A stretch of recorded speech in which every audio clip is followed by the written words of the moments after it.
Hey guys, let's talk today about organic versus non-organic fruits and vegetables. Why we have to choose organic products. Because it's now very well established that they contribute to cancer formation.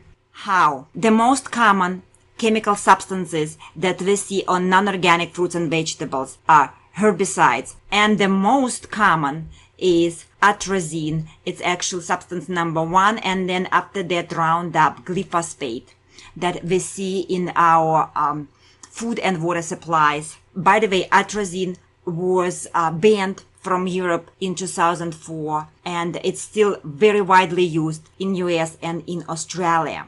And this is a fascinating article was published in the New Yorker a couple years ago about guy Tyrone Hayes, and he is the leading expert on atrazine, and he does look at the effect that atrazine has on our environment, and he is expert on frogs. So as atrazine gets sprayed and then get washed into our environment, into the rivers and creeks, it will affect the life around us. And he looks at the frogs, what happened, and what he basically sees, male frogs become basically female. They don't produce enough, start to grow female body parts. And female have more cancers. Why? Because they belong into category called xenoestrogens. They are not real estrogens. They are chemical compounds that act like estrogen. They are perceived by our body like an estrogen. Let's go to the blackboard and I will explain you concept really fast. I already pre-drew for us a picture of digestive tract. So this is the mouth with the teeth. This is esophagus, stomach, small intestine we have here, and then this is the large intestine, and this we are going to the bathroom right here. The purpose of digestive tract is to bring in food, break it down in smallest particles, and those smallest particles will get absorbed through the digestive tract in the bloodstream. When we eat food that contaminated with chemicals, with xenoestrogens, so they will go in through our digestive tract, end up in the digestive tract, and they will get absorbed through the digestive tract into our bloodstream. The more you eat them, the higher concentration in the blood is going to be. So this is our cell. This is the nucleus, and this is the cell membrane.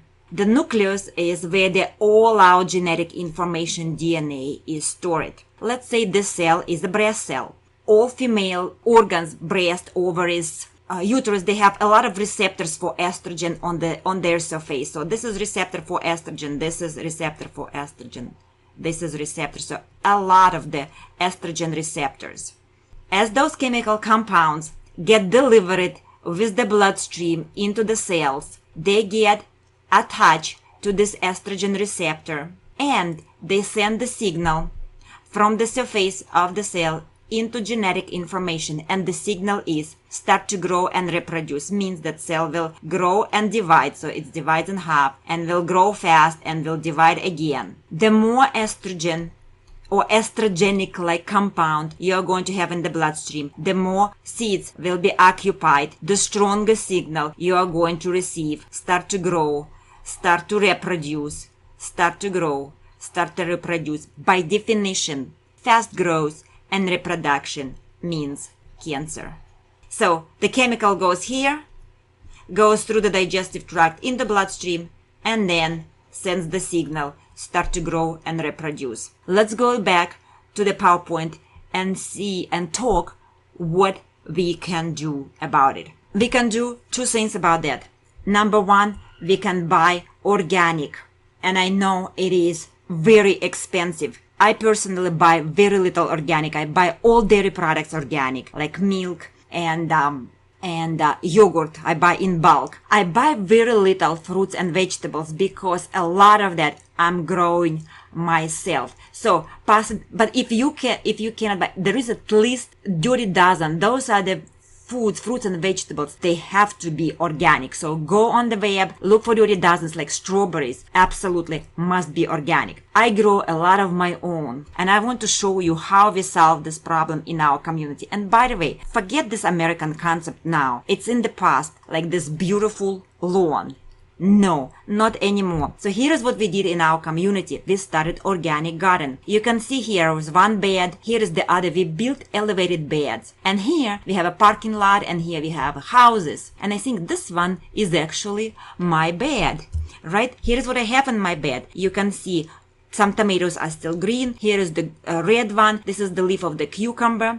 On this picture, you can see this is my strawberries. The season is already over. And we also have a couple beds that are joined for everybody. You can grow your own herbs. Like we grow some parsley, dill, some other common kitchen herbs here. So people can come and just pick up few leaves as they need. So the answer is grow organic. And that's it for today. Thank you very much. It's Dr. Veronica Wax. I am all about cancer risk reduction, clean water, clean food, and cosmetics free of chemicals.